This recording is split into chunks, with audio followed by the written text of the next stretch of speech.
तो आज के पहले नियम से हम शुरुआत करते हैं। पहला नियम है डोबेराइन का त्रिक नियम। त्रिक से स्पष्ट हो रहा है, त्रिक का मतलब होता है 3। ये परमाणु के द्रव्यमान में ऐसा अरेंजमेंट करते थे जिसमें इन्होंने 3-3 का पेयर बना के रखा था। और वह पेयर किस टाइप का था, इसका स्टेटमेंट हम पढ़ेंगे और इसे समझेंगे। सबसे पहला स्टेटमेंट, तत्वों को बढ़ते हुए परमाणु द्रव्यमान के क्रम में सुनियोजित किया जाए। जो ये पहले स्टेटमेंट बता रहे उसमें इन्होंने बताया कि जो तत्वों को कैसे क्रम में रखा जाए, बढ़ते हुए परमाणु द्रव्यमान के क्रम में। यहाँ पे जैसा देख रहे होंगे हम, पहला अगर 3 का ग्रुप देखें तो इस 3 के ग्रुप में हम ये देख पा रहे हैं कि जिसमें लिया गया है लिथियम, सोडियम और पोटेशियम। इसमें कैसे रखा गया है इनको, बढ़ते हुए परमाणु द्रव्यमान के क्रम में। पहले 7, फिर 23, फिर 39। दूसरे स्टेटमेंट देखते हैं, समान रासायनिक गुणधर्म वाले 3 तत्वों के समूह में प्राप्त करना। इस चीज़ को बहुत अच्छे से समझने की कोशिश करिए। समान रासायनिक गुणधर्म, ये जो टर्म यूज किया गया है रासायनिक गुणधर्म, मतलब ये अपने ग्रुप में जो 3-3 के ग्रुप बना रहे थे उसमें ये ऐसा कंडीशन रख रहे थे कि इसमें जो भी तत्व रखा जाए उनका जो रासायनिक गुणधर्म है वो एक जैसा हो। और आपको पता है कि लिथियम, सोडियम और पोटेशियम का रासायनिक गुणधर्म एक जैसा होता है। ये किसी भी तत्व के साथ अगर संक्रिया करती है तो एक प्रकार का रिजल्ट देती है। तीसरा स्टेटमेंट, 3 के समूह वाले तत्व का परमाणु द्रव्यमान बाहरी तत्वों के मध्यमान के बराबर होगा। ये बहुत इंपॉर्टेंट है, पेपर में भी आता है इस टाइप के क्वेश्चंस, और कई बार आ भी चुके हैं 10th में 1 नंबर ऑब्जेक्टिव में। इसको फिर से समझिए, 3 के समूह वाले तत्व का परमाणु द्रव्यमान बाहरी तत्वों के मध्यमान के बराबर हो। इसमें अगर समझिए कि हमारे पास 3 का एक ग्रुप है, तो 3 के ग्रुप में कितने एलिमेंट हैं, 3 एलिमेंट हैं, फर्स्ट, सेकंड और थर्ड। इनका कहना था जो बीच वाला एलिमेंट है, उसका जो परमाणु द्रव्यमान होगा वो किस पे डिपेंड करेगा, इन दोनों के जो परमाणु द्रव्यमान है उसके मध्यमान पे। मध्यमान क्या होता है, मध्यमान का मतलब है बाहरी दोनों मानों का योग करके 2 से डिवाइड करना। इससे हमको क्या मिल जाता है, मध्यमान मिल जाता है। फॉर एग्जाम्पल, अगर हमारा जो परमाणु द्रव्यमान हमको निकालना है बीच वाले का, बीच वाला कौन है इसमें, देखिए 3 का ग्रुप है लिथियम, सोडियम और पोटेशियम। इसमें बीच वाला कौन है, सोडियम है। तो हमें अगर सोडियम का परमाणु द्रव्यमान निकालना तो उसके लिए हमको क्या करना पड़ेगा, क्या लिखा है यहाँ पे, बाहरी तत्वों के मध्यमान के बराबर, मतलब जो उनका परमाणु द्रव्यमान का क्या होगा, मध्यमान होगा। तो लिथियम का कितना है, 7 है, प्लस पोटेशियम का कितना है 39/2। कितना आता है इसकी वैल्यू, 39 + 7 होता है 46/2, ये आता है 23। यहाँ पे देख सकते हैं ये जो 23 आया, ये किसका मान है, सोडियम के परमाणु द्रव्यमान का। इसको और अच्छे समझते हैं, क्योंकि जो हम त्रिक धातु का पहला समूह लिए हैं ये किस पे डिपेंड करता है या फिर किस से रिलेट करता है, क्षार धातु समूह से रिलेट करता है। इसके एक और 2-3 और एग्जांपल देखते हैं और उससे समझते हैं कि क्या यह वाली जो तीसरी कंडीशन थी ये सभी के लिए सेटिस्फाइड है या नहीं है।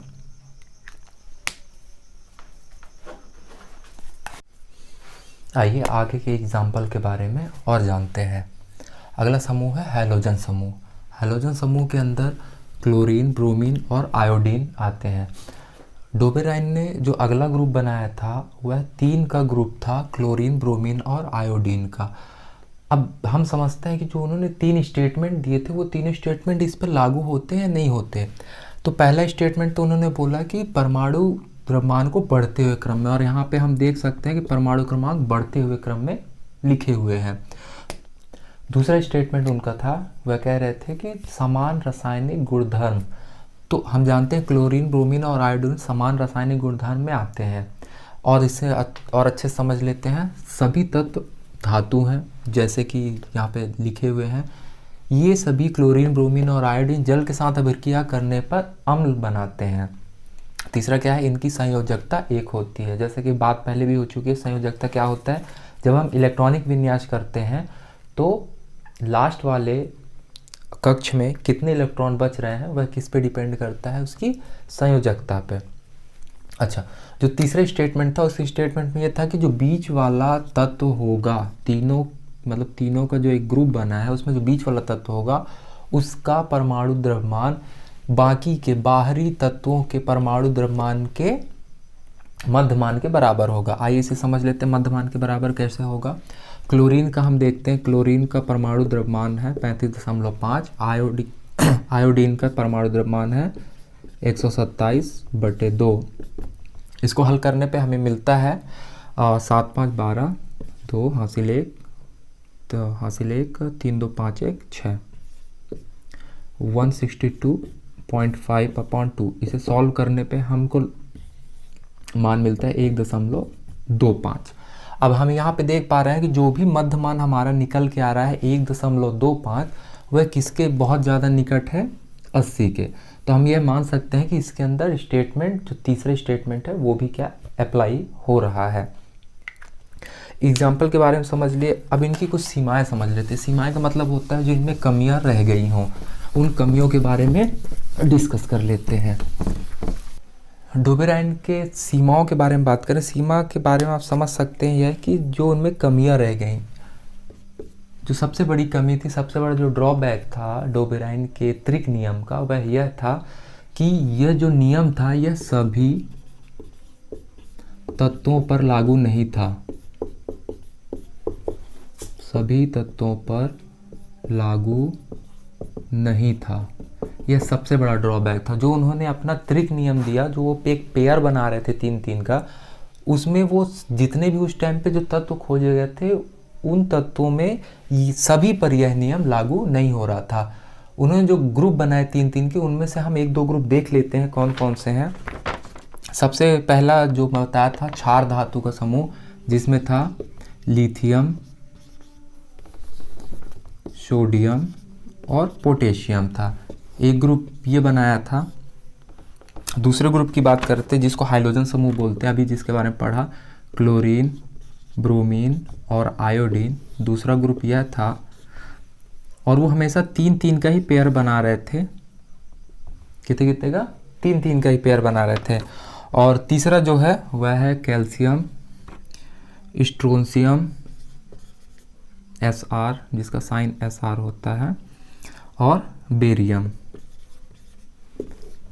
ये उनका क्या था? 3-3 का ग्रुप था, जिसको हम क्या पढ़ते हैं? डोबेराइन का त्रिक नियम। दूसरा नियम है न्यूलैंड का अष्टक नियम। न्यूलैंड एक साइंटिस्ट थे। उन्होंने एक नियम दिया तत्वों के वर्गीकरण या फिर एक अरेंजमेंट को लेके कि इनका अरेंजमेंट कैसे करना। जो भी तत्व उस समय तक ढूंढे गए थे, उसमें उन्होंने अपने नियम में बताया कि जब तत्वों को बढ़ते हुए परमाणु द्रव्यमान के क्रम में रखा जाए। अच्छा, ये बात पहले भी हो चुकी थी, जैसे कि पहले नियम में भी चर्चा हुई थी इस बात पे कि जो भी परमाणु वो जो भी तत्व वो रख रहे थे, जो भी अरेंजमेंट कर रहे थे, उनमें एक चीज़ कॉमन थी। वो क्या थी? कि बढ़ते हुए परमाणु द्रव्यमान के क्रम में ही रखना है। अच्छा, इस नियम में हम समझते हैं कि जब उन्होंने बोला कि तत्वों को बढ़ते हुए परमाणु द्रव्यमान के क्रम में रखा जाए, तब 8वां तत्व का गुणधर्म पहले तत्व के गुणधर्म से समान होना चाहिए। इस बात को बहुत ध्यान से समझिए। जो ये कहना चाह रहा है, ये वाली लाइन, कि जब परमाणु द्रव्यमान के क्रम में बढ़ते हुए परमाणु द्रव्यमान के क्रम में रखा जाए, तब 8वां तत्व, जो भी 8वां तत्व होगा, अब 8वां तत्व कहाँ से काउंट किया जाएगा? स्वाभाविक सी बात है, 1 से काउंट किया जाएगा। जब 1 से रखा जाए, 1 2 3 4 5 6 7 8, तो जो 8वां तत्व आता है, वो 8वां तत्व का गुणधर्म पहले तत्व के गुणधर्म से समान होना चाहिए या फिर समान हो। एग्जाम्पल समझते हैं। ये न्यूलैंड ने जो अपना अष्टक नियम के थ्रू जो भी अरेंजमेंट किया था, ये वो लिखा हुआ है यहाँ पे। जो उन्होंने रखा था hydrogen, lithium, beryllium, boron, carbon, nitrogen, oxygen, fluorine और सोडियम। तो यहाँ पे हम देखते हैं कि जब जो भी इन्होंने तत्व रखा, तो इनकी काउंटिंग अगर हम मानते हैं लिथियम से की जाए, लिथियम से 1 2 3 4 5 6 और यहाँ पे ये 7 और ये 8। उनका कहना था कि तब 8वां तत्व का गुणधर्म पहले तत्व के गुणधर्म से समान होना चाहिए। अब हमारा 8वां तत्व क्या आ रहा है? सोडियम आ रहा, और पहला तत्व क्या था? लिथियम। और हमको पता है कि लिथियम और सोडियम का गुणधर्म लगभग बहुत हद तक समान होता है। उनका गुणधर्म में समान है, मतलब अगर वो किसी दूसरे तत्व के साथ, किसी दूसरे धातु के साथ अगर संक्रिया भी करती हैं तो एक प्रकार का रिजल्ट देती हैं। उसी कंडीशन जब हम इधर आगे बढ़ते हैं तो हम पाते हैं कि 8वां तत्व फिर से कौन सा आ रहा है, पोटेशियम। 8वां तत्व कौन सा आ रहा, पोटेशियम आ रहा। और जो उन्होंने बताया था कि 8वां तत्व का गुणधर्म और पहले तत्व का गुणधर्म एक समान होता है, वो चीज़ यहाँ पे क्या हुई, प्रूफ हुई। उस प्रूफ में हमको क्या पता चला कि लिथियम, सोडियम और पोटेशियम का गुणधर्म समान है। इसी प्रकार से एक प्रकार से वो अगर हम यहाँ से काउंट करें तो यहाँ से भी आ सकते हैं। ठीक है, ये चीज़ आई होप समझने में ज़्यादा दिक्कत नहीं हो रही होगी। अब बात करते हैं, इन्होंने एक अरेंजमेंट कर दी, ठीक है, उतना तक ठीक है, लेकिन उनका अरेंजमेंट आगे तक चल क्यों नहीं पाया, इस बारे में बात करेंगे। और ये चीज़ हम जानेंगे जो उनकी सीमाएं थी। तो अगर नोट करना चाहे तो इसको नोट कर सकते हैं वीडियो पॉज करके। अब हम बढ़ते हैं और समझते हैं इनकी सीमाएं, यानी इनका ड्रॉबैक क्या क्या था, क्या कमियां रह गई थी। तो कमियों के बारे में बात करते हैं। न्यूलैंड के अष्टक नियम की जो कमियां थी, तो पहला ड्रॉबैक था कैल्शियम तक उपयुक्त, मतलब जो इनका नियम था, जो भी अष्टक नियम न्यूलैंड ने दिया था, उसके आधार पर जो भी अरेंजमेंट किया गया था 8 तत्वों को लेकर, और बताया गया था कि 8वां तत्व पहले तत्व के रासायनिक गुणधर्म के तौर पे समान होगा। तो ये नियम सिर्फ और सिर्फ कैल्शियम तक उपयुक्त था। जैसा कि अभी हम यहाँ पे जो सारणी बनाए थे उसमें आप देखिएगा कि जो भी इन्होंने नियम दिया वो सिर्फ और सिर्फ कैल्शियम तक ही उपयुक्त था। ये इनकी पहली सीमा थी। दूसरी सीमा क्या, भविष्य में किसी अन्य धातु की खोज।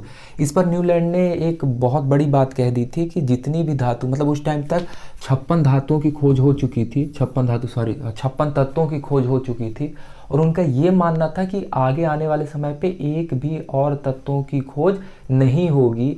तो इस आधार पर उन्होंने जो अपना अरेंजमेंट किया था वो इसमें बताते हैं। कहने का मतलब यह है कि उनका यह मानना था कि भविष्य में और भी तत्वों की खोज नहीं हो सकती, जितने तत्व हैं उतने ही तत्व रहेंगे। तीसरा ड्रॉबैक क्या था, एक खांचे में 2 तत्व।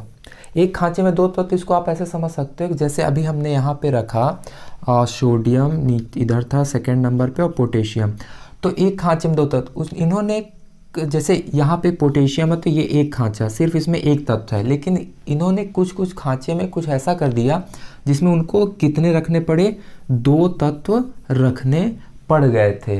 मतलब इनको सेट करना था कि आने वाला यहाँ से अगर टर्म माना जाए, यहाँ से 1 से स्टार्ट हुआ और घूम के यहाँ तक गया, यहाँ से फिर जब इधर रिटर्न आया तो रिटर्न आने पे एक के नीचे जो 8वां तत्व आ रहा था, तो कुछ के रासायनिक गुणधर्म एक जैसे थे।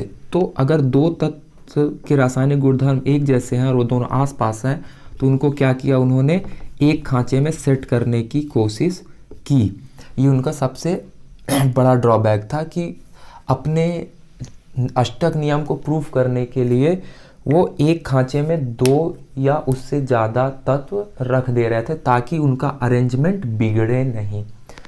तो धन्यवाद दोस्तों, आज हमने पढ़ा डोबेराइन का त्रिक नियम और न्यूलैंड का अष्टक नियम, जो कि वो किस पर दिए थे, तत्वों के अरेंजमेंट पर, एलिमेंट्स के अरेंजमेंट पर दिए। आने वाले लेक्चर्स पे हम लोग मैन लीफ की आवर्त सारणी और आधुनिक आवर्त सारणी के बारे में जानेंगे।